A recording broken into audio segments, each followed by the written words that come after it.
It's certainly one of the most iconic pieces of conservation literature, and one, of course, that has its roots right here in Wisconsin. And I will put on my emeritus professor cap and say that if you haven't read a Sand County Almanac, I'll give you a homework assignment. Perhaps after hearing this presentation, you'll be motivated to buy a copy or go to your local library and check out a copy. It's a very engaging read, something you can finish off in a day or two of casual reading. But Aldo Leopold's book, A Sand County Almanac, is regarded as one of the most significant pieces of literature for the environmental movement. Many consider it to actually be the equivalent of the Bible of the modern environmental movement, because it provides essentially the moral or ethical foundations of conservation. And in the opening line, in fact, the opening line of a Sand County Almanac, Leopold said, "There are some who can live without wild things and some who cannot. These essays are the delights and dilemmas of one who cannot." So for Aldo Leopold, these essays were an important explanation of his life, essentially, and why he was so motivated to want the rest of society to appreciate and care for, as he described it, things wild. So the background here is Aldo Leopold's shack, which was his weekend retreat from Madison up on the banks of the Wisconsin River in Sauk County. And it is the location, the setting for many of the essays in the first half of the Sand County Almanac.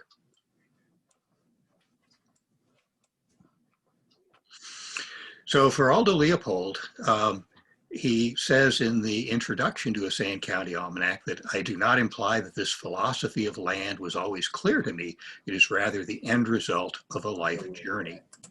And the philosophy of land that he is referring to here is this idea that human beings not only live in communities of other human beings, but we also live in ecological communities that include all of the other living things that share the planet with us. And just in the same way that we recognize that if you're going to live successfully within a human community, there have to be some common moral guidelines that we all agree to live by. And Leopold reckoned that in the same way, there had to be a set of moral guidelines for living successfully in the ecological community of life on the planet. So the life journey that he speaks of is a rather interesting one in that it all contributes to that end result. He starts out being a young kid raised in Burlington, Iowa, great interest in outdoor activities, hunting and fishing and natural history studies. He eventually decides to enter a career in forestry, but forestry was not his real passion. His real passion was more in wildlife conservation and wilderness preservation. So he starts his career with the U.S. Forest Service on publicly owned wildlands in the Southwest. But mid-career, he returns to the Midwest, gets transferred within the Forest Service to Madison, Wisconsin, and eventually ends up as a professor at the University of Wisconsin, where he refocuses his attention away from publicly owned lands to privately owned lands here in the Midwest. And eventually he expands his interest to what he called land. And I put land in quote here because Leopold used the word land to essentially mean what today we might call the ecosystem, the environment, everything that's around us. And the end result, as I said, is his famous land ethic, the idea that we have moral obligations for living on this planet. And his idea was that if you have a land ethic, if you have a moral responsibility, you will try to achieve land health. And that is ensuring that the ecological community that you live in, the plants and animals, the waters, the soils, all of those things remain in good health, the same way that we do within our human communities. So a Sand County Almanac is actually a collection of essays. And the first half of the book, the essays are arranged monthly. And each essay for each month of the year talks about some particularly interesting observation that Leopold and his family made at the shack on their weekends away from Madison. And all of these essays have their origins with notes that Leopold recorded in his field journals while he's at the shack. Many of the other essays can be traced directly to other experiences that Leopold had in his life and that were faithfully recorded in his journals. And I'll emphasize here that one of the unique things about Aldo Leopold's life and legacy is that he kept a daily journal. And I'll delve into those a little later in the essay. But these field journals, these journals that he kept virtually every day of his life, almost until the hour before he died, really give him the raw material for many of the essays. And quite a few of the essays had actually been published previously before they were collected together in the book. So we'll start when Leopold is young. He's a young boy growing up in Burlington, Iowa. He's under the influence of a father who was a great outdoorsman and encouraged his young son to be interested in the outdoors and engage in outdoor activities.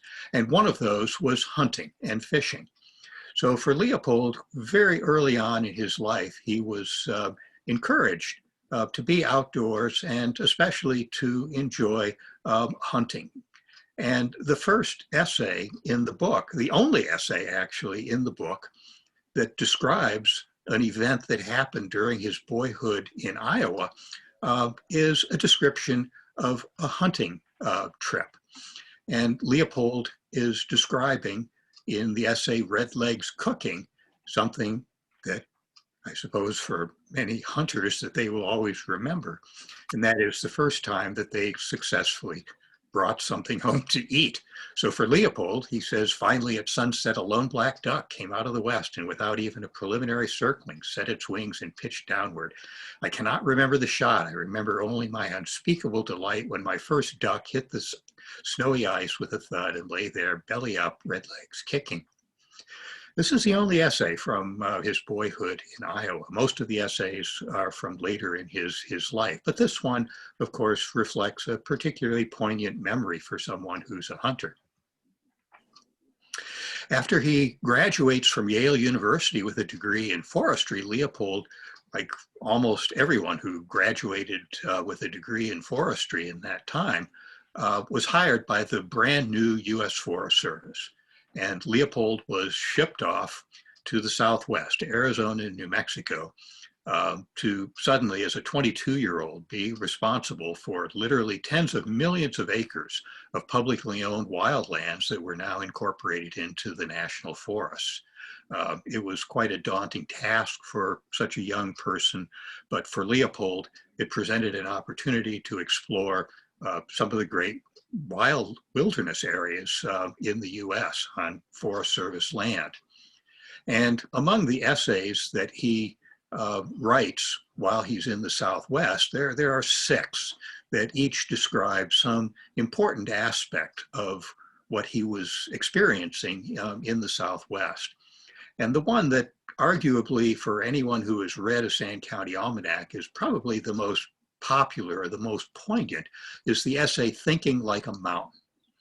In this essay, Aldo Leopold describes the episode that we now know happened during the second week that he was on the job in the Forest Service. He and his rangers were out doing reconnaissance, describing the newly created national forest, and they saw a pack of wolves. And in the essay, he describes shooting the wolf and later in life coming to understand the error of doing that because he gradually came to understand the significant role that predators like wolves play in the health of ecosystems. So he said, we reached the old wolf in time to watch a fierce green fire dying in her eyes. I was young then and full of trigger itch. I thought that because fewer wolves meant more deer, that no wolves would mean hunter's paradise. But after seeing the green fire die, I sensed that neither the wolf nor the mountain agreed with such a view. So this is a very important essay because it reveals Leopold starting to think well, he calls it thinking like a mountain, but really thinking like an ecologist, understanding the interconnectedness of things. And the essay was quite controversial because despite the fact that Leopold kept such meticulous journals, nowhere in his journals is there a description of shooting a wolf. And many reviewers have said that probably the essay Thinking Like a Mountain was more of a parable, that it never really happened, but it was Leopold telling a good story that described something that was important in his life.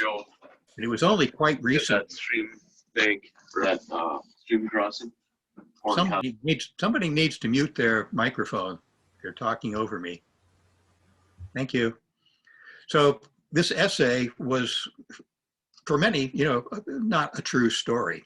And it was only recently, after one of Aldo Leopold's children, his son Luna, died, and in amongst the papers that he had stashed away were some letters that Aldo Leopold had written home to his parents.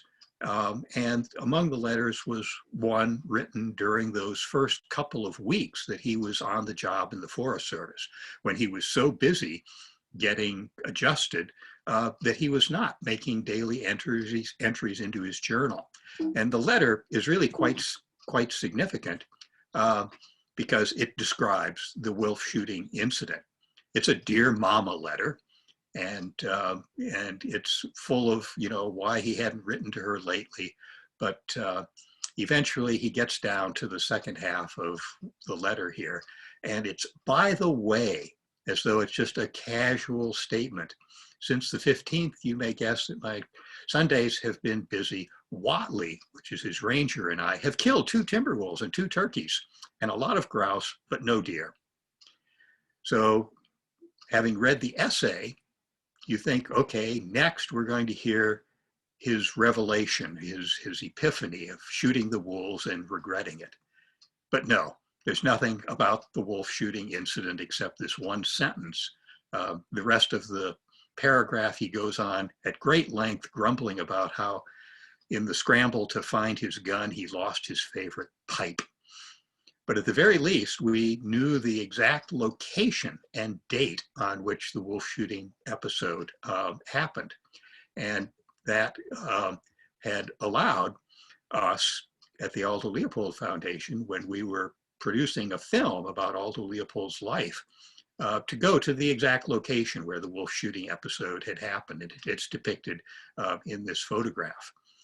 So for Leopold, this was an important turning event in his life, and one that many people find a particularly poignant essay. And of course, in the Aldo Leopold archives at the University of Wisconsin, we not only have all of Aldo Leopold's journals and all of his correspondence, but we also have the rifle that he used to shoot the wolf, a rifle that he had purchased just a few weeks earlier before he left New Haven, Connecticut, and got on the train to head out to Arizona and his new job. So I'll make a pitch here for the Aldo Leopold archives at the UW-Madison. It's the largest archival holdings that the university has for any individual, and it really does contain a wealth of material about this famous person's life. Another essay from the Southwest is the result of a trip that Leopold took to northern Mexico, to the Rio Gavilan. And this trip was, again, one of those moments of revelation and epiphany for Leopold, because he's now witnessing an area that was in true wilderness condition and yet had been occupied by people for millennia. And he makes the observation that the people living in northern Mexico had obviously learned how to live in harmony with the land, as opposed to what he was observing across the border in Arizona and New Mexico, where people had treated the land much differently. So in the essay, The Song of the Gavilan, he says the song of a river is ordinarily means the tune that water plays on rock and root and rapid. This song of water is audible to every ear, but there is another music in these hills, by no means audible to all. To hear even a few notes of it, you must know the speech of the hills and rivers, a vast pulsing harmony its score inscribed on 1,000 hills, its notes the lives and deaths of plants and animals, its rhythms spanning the seconds and the centuries.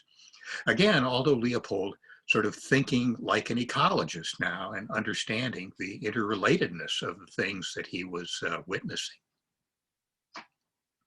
So after 15 years in the Southwest, Aldo Leopold gets transferred to Madison, Wisconsin, to take up a position at the Forest Products Laboratory on the UW-Madison campus. He spends a few short years there, very unhappy with the direction that the Forest Service is taking its land management practices. And eventually in 1928, he quits. Sort of cold turkey, which was a remarkable thing to do, given that it's the height of the Great Depression. He had this very high-paying, secure government job that really wasn't asking much of him, except to pursue his personal interests.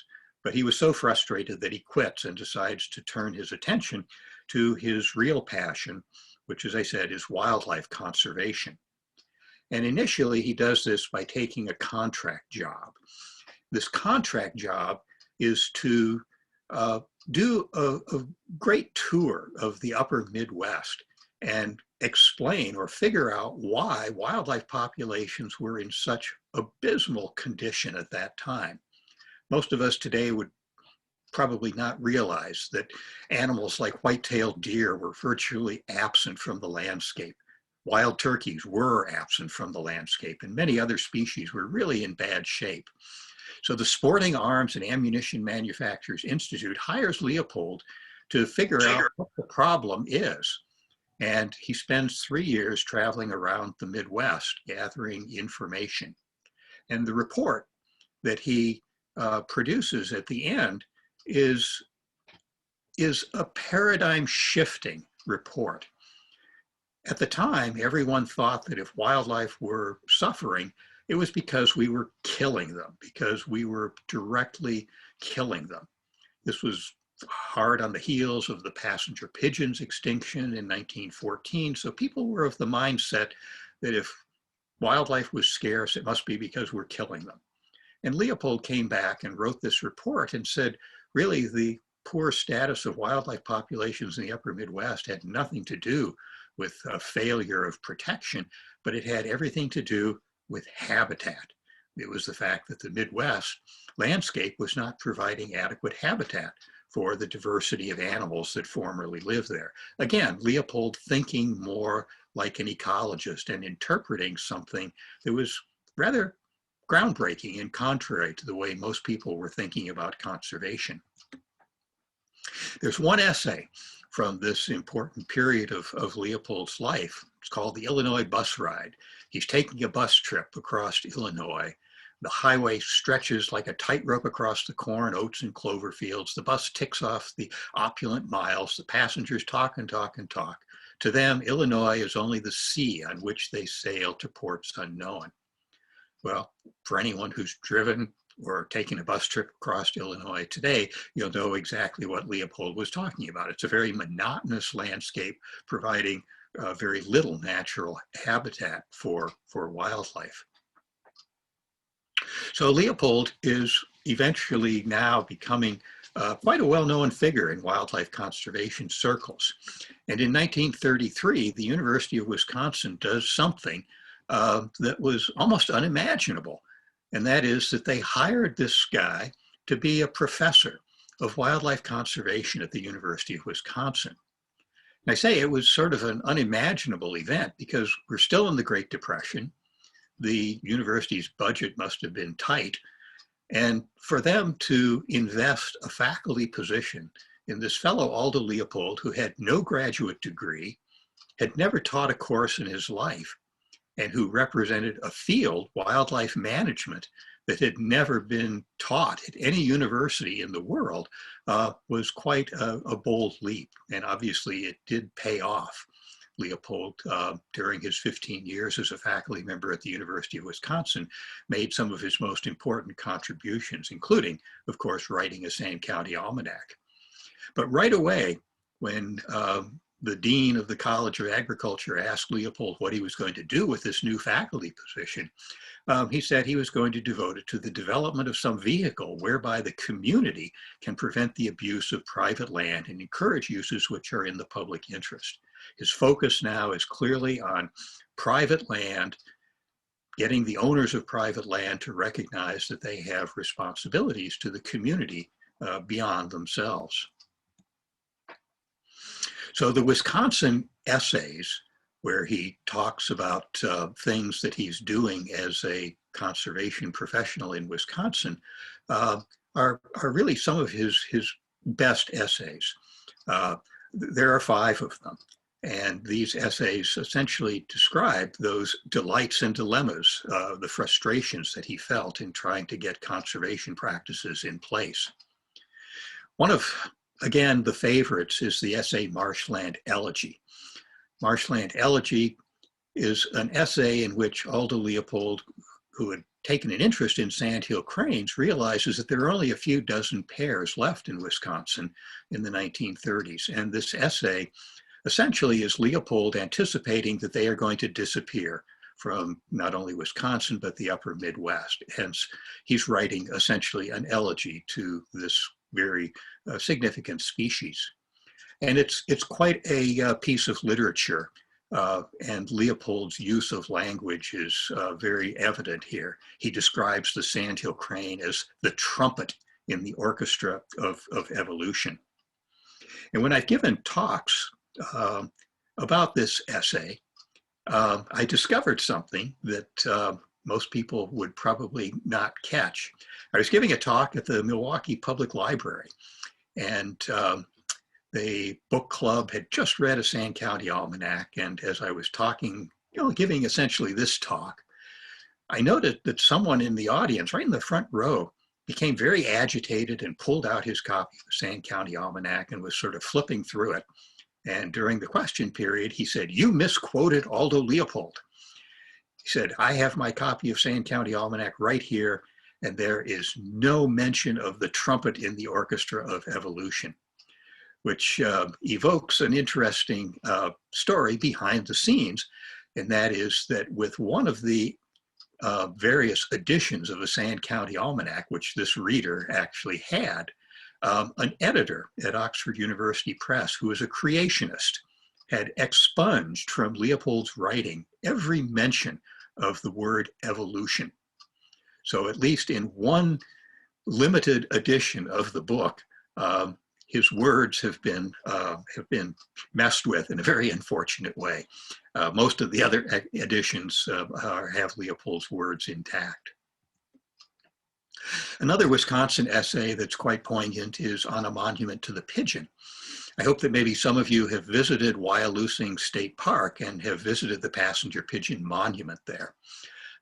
Passenger pigeon went extinct in 1914, and the Wisconsin Society for Ornithology erected this monument and asked Aldo Leopold whether he would say a few words on the dedication of the plaque that would be placed on the monument.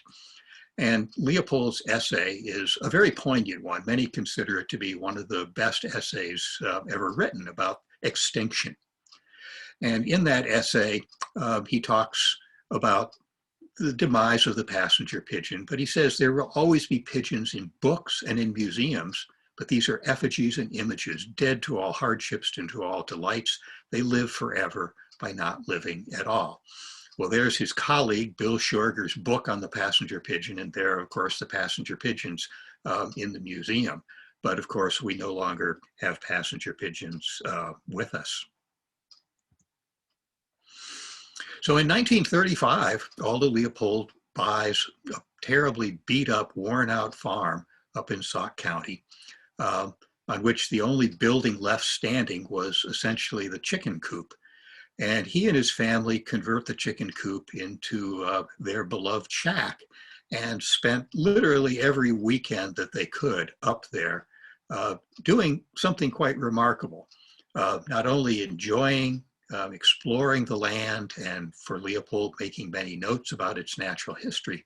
But they set about doing something that was new and something that Aldo Leopold was one of the originators of, and that's the idea of ecological restoration, of taking this really beat up farm and sort of nursing it back to health. But the essays that come out of the shack years are the essays that comprise the first half of a Sand County Almanac. And something that Leopold had done ever since he was a young boy is keeping phenological records. Phenology is the study of the timing of seasonal events. And Leopold noted duly in his journals when each event, each plant, each animal made its annual appearance. And he used the raw material in his journals to write these essays. And as Leopold said in one of his papers, keeping records enhances the pleasure of the search and the chance of finding order and meaning in these events. And certainly Leopold went back to his journals quite often to find the order and meaning in the things that he had observed and recorded. So here's what Aldo Leopold's shack journals look like.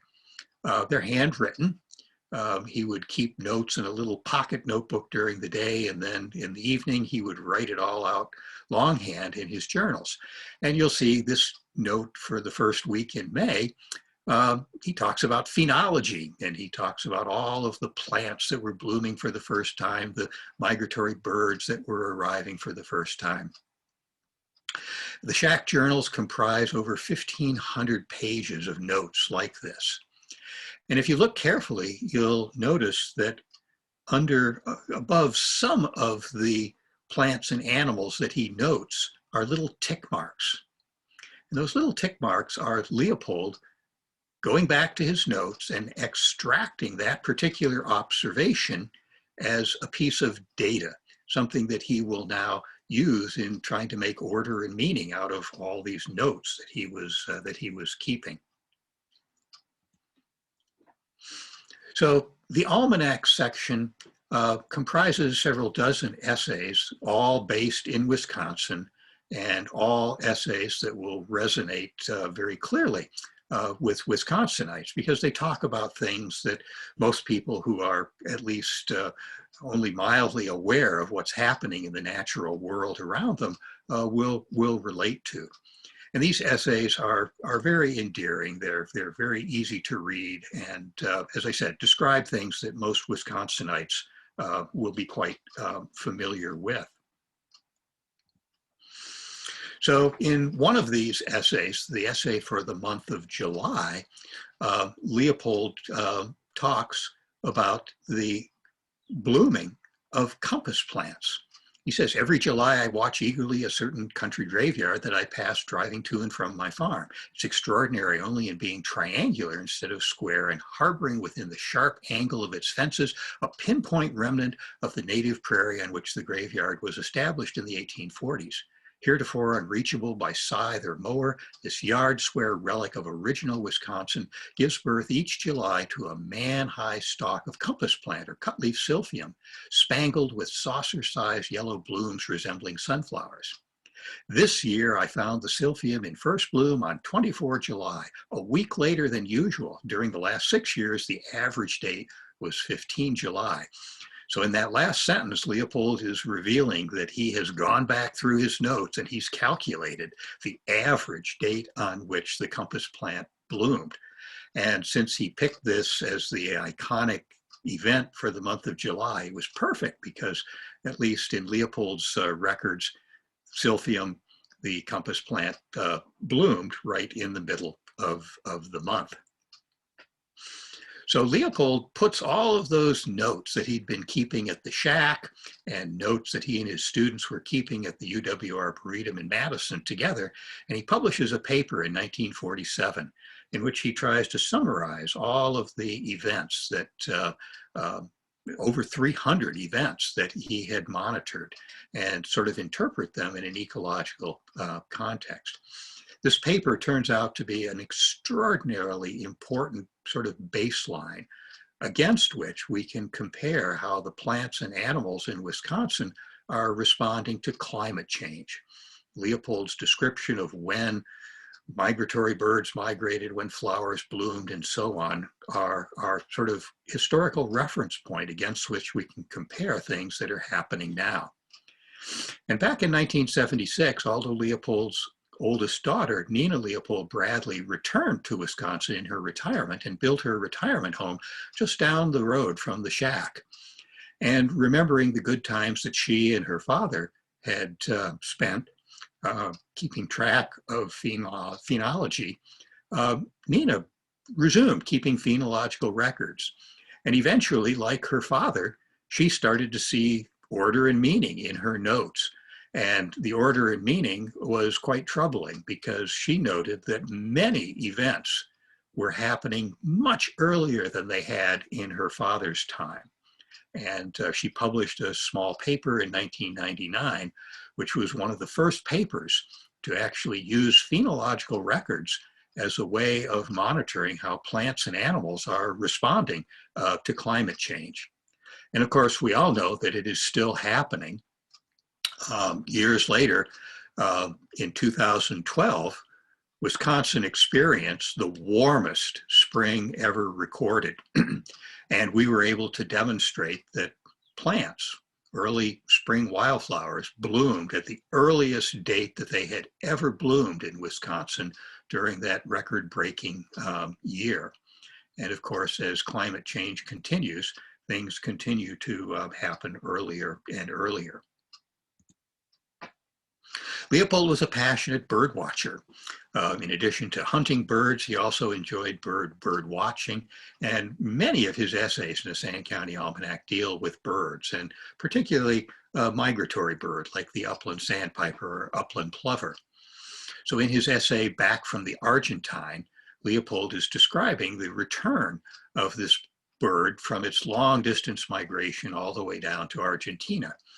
So he says, when the dandelions have set the mark of May on the Wisconsin pastures, it's time to listen for the final proof of spring.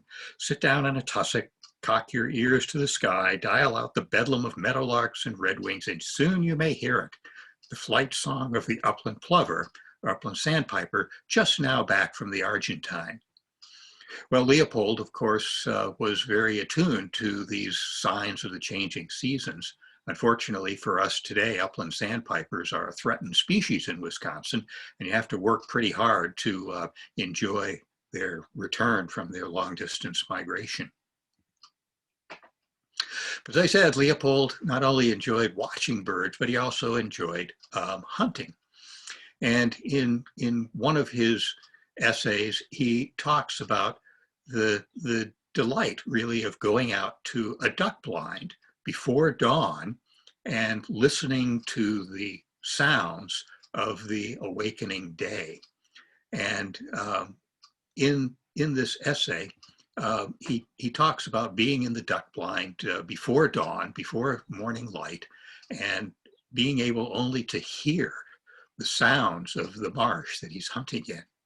And he says, to arrive early in the marsh is an adventure in pure listening. The ear roams at will among the noises of the night without let or hindrance from hand or eye. Like many another treaty of restraint, the pre-dawn pack lasts only as long as darkness humbles the arrogant. By breakfast time comes the honks, horns, shouts, and whistles of an awakening farmyard, and finally at evening, the drone of the unattended radio. So here Leopold is tuned in really to not only the things that he's seeing, but the things that he's hearing.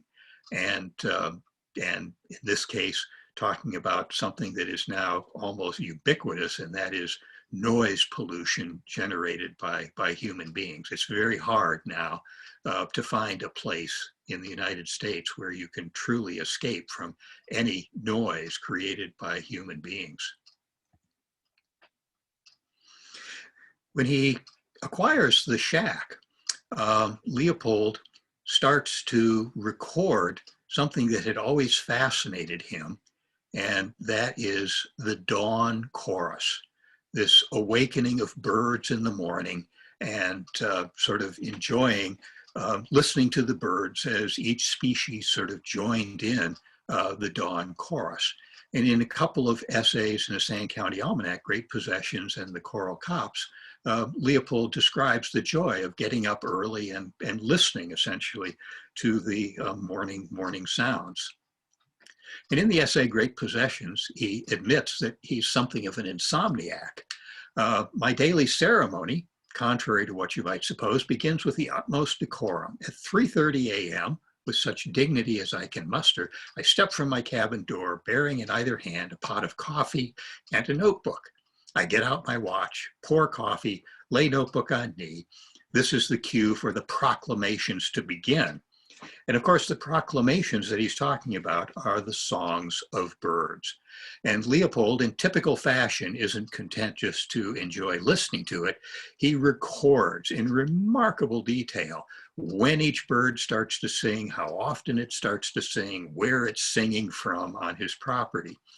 And in his notebooks are these meticulous notes describing what he's listening to each morning and how he interprets the dawn chorus.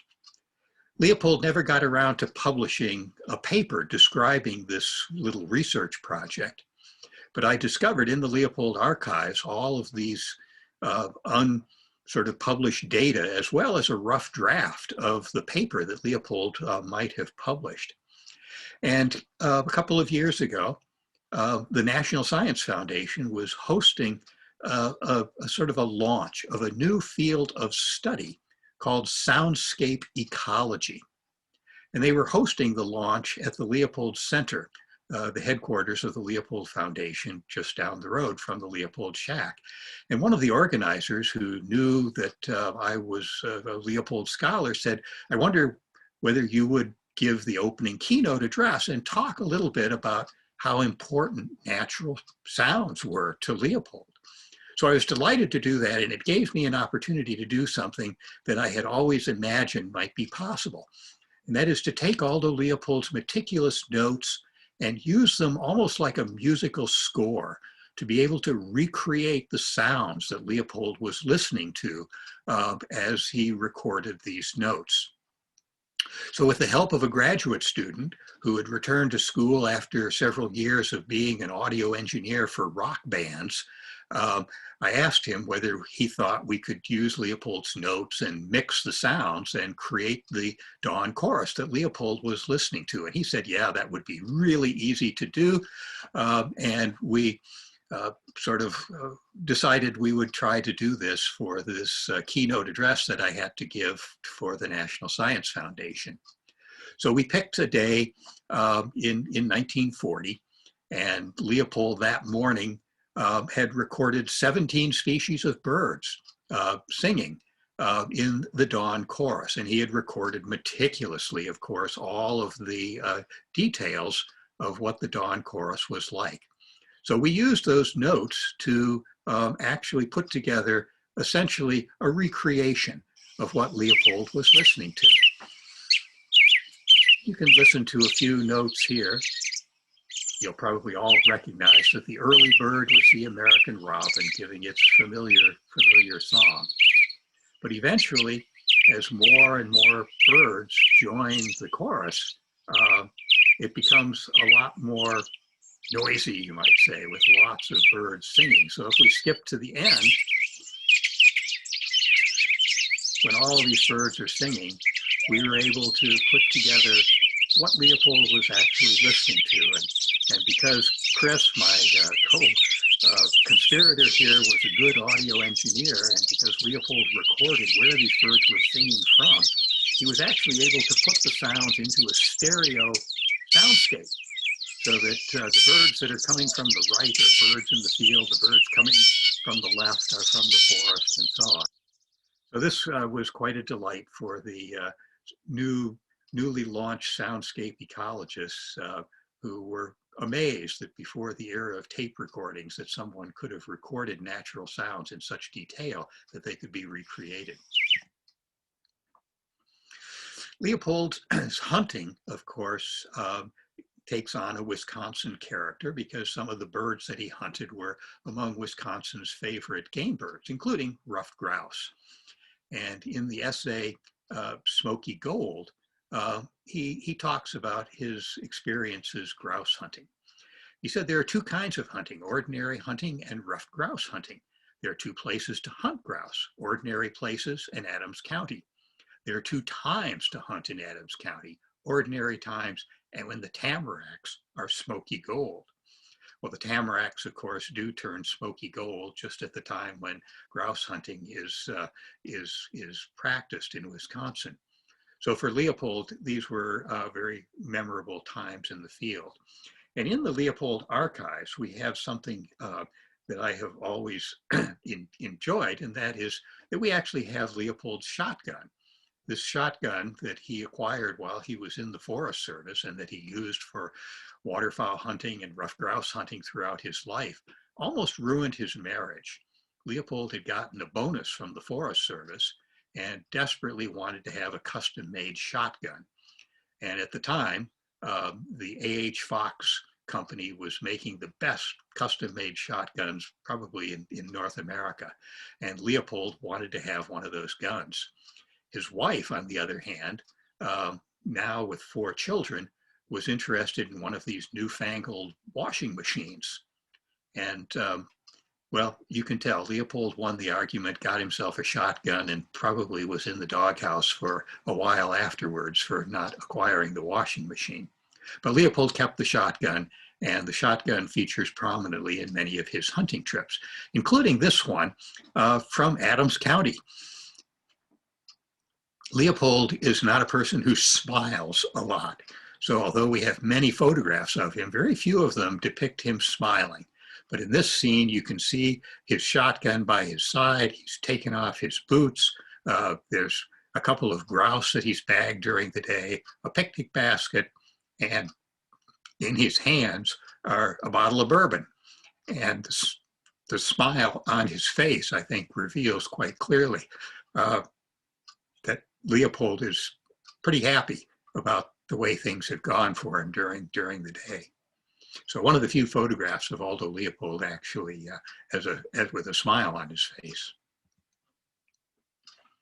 Leopold's hunting journals are, of course, meticulous in the same way that his shack journals were. And in 1952, 4 years after Leopold died in 1948, his son, Luna Leopold, collected some of the essays from Leopold's hunting journals and published them in a book called Round River. And Round River is basically, for the most part, journal entries from hunting trips. And at the time, Oxford University Press wanted to have the blurb on the dust jacket written by someone who was a well-known natural history writer. And they focused on Rachel Carson, who at the time was very well known, not because of Silent Spring, which she published in the 1960s, but in the early 1950s, she was famous for her marine books. What they didn't know is that Rachel Carson was a passionate anti-hunter. And when she received the draft of the book to read and to, at least Oxford University hoped, make a favorable comment about the book, she was, of course, horrified that the book was describing hunting. And needless to say, Rachel Carson did not appear on the dust jacket of the book. Some of Leopold's bird activities included bird banding. He was a very early bird bander, and one of the essays, 65290, describes the life, essentially, of this one chickadee that had the band number 65290. Leopold describes this here. 65290 has long since gone to his reward. I hope that in his new woods, great oaks full of ants' eggs keep falling all day long with never a wind to ruffle his composure or take the edge off his appetite. And I hope he still wears my band. Well, 65290, like all of the essays, describes a real event. And when you go to Leopold's journals, 65290 is a real bird and was noted as being the chickadee that lived longer than any other of the dozens of chickadees that Leopold had banded at the shack. We're getting toward the end result of Leopold's life journey, and the end result is in the second half of the book. The essays that are more philosophical and ecological in their approach. And in the essay, The Land Ethic, Leopold introduces this idea of a moral responsibility toward nature. And he said, the land ethic simply enlarges the boundaries of the community to include soils, waters, plants, and animals, or collectively the land. A land ethic then reflects the existence of an ecological conscience, and this in turn reflects a conviction of individual responsibility for the health of the land. This is the essay that essentially made a Sand County Almanac such a famous piece of conservation literature, introducing to the world for the first time, really, this idea of an ethical or moral responsibility for the health of the land, the health of ecosystems, or I guess you could say globally, the health of the planet. So this is a very groundbreaking idea, one that really put Leopold on the map. The sort of pre-publication history, track record of a Sand County Almanac is one that illustrates that it almost didn't appear at all. In 1942, during the war years, Leopold is pretty much alone in his office at the UW. Most of his students were off at war, and he spent most of his time writing. But between 1944 and 1948, his manuscript for his book was rejected by 5 publishers. And these 5 publishers all said pretty much the same thing. We don't think there's any readership for this type of book. We kind of like the essays in the first half of the book, where you're describing these sort of natural history stories of things you're observing at the shack. But the second half of the book, all that philosophical and ecological stuff, no one will understand. So 5 different publishers rejected the manuscript, but Oxford University Press took a gamble to publish the book, which Leopold had titled Great Possessions. The letter in which they agreed to publish the book was dated April 14th, 1948. 1 week later, Aldo Leopold dies of a heart attack at age 61 fighting a grass fire. So he died knowing that his book would be published, but he never saw it in print. It fell to his colleagues at the university and family to get the book ready for publication, which occurred the next year in the fall of 1949.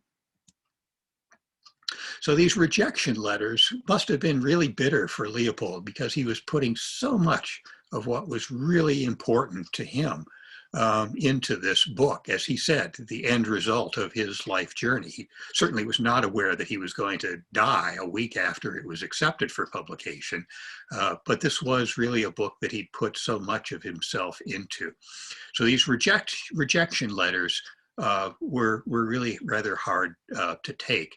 And some of them made suggestions. So at the bottom here, I wonder if you would consider making a book of purely nature observations and less emphasis on the ecological ideas which you've incorporated into your present manuscripts. It seems to me that these ecological series are very difficult indeed to present successfully to the layman. Well, finally, as I said, just a week before he dies, Leopold gets the letter from Oxford University Press, in which they say that he agrees to publish his book, Great Possessions. Indeed, you know, this was the end result of Leopold's life journey and the last thing that he really left us. Leopold died in 1948, as I said, of a heart attack, helping a neighbor property up at the shack, fighting a grass fire. And it really was rather sort of revealing that those 5 publishers who had rejected a Sand County Almanac were actually right. The Sand County Almanac, after Oxford University published it in 1949, was pretty much a dud. The sales were very, very poor. The first limited printing took till 1960 for it to finally be exhausted. And it was allowed to go out of print in 1960.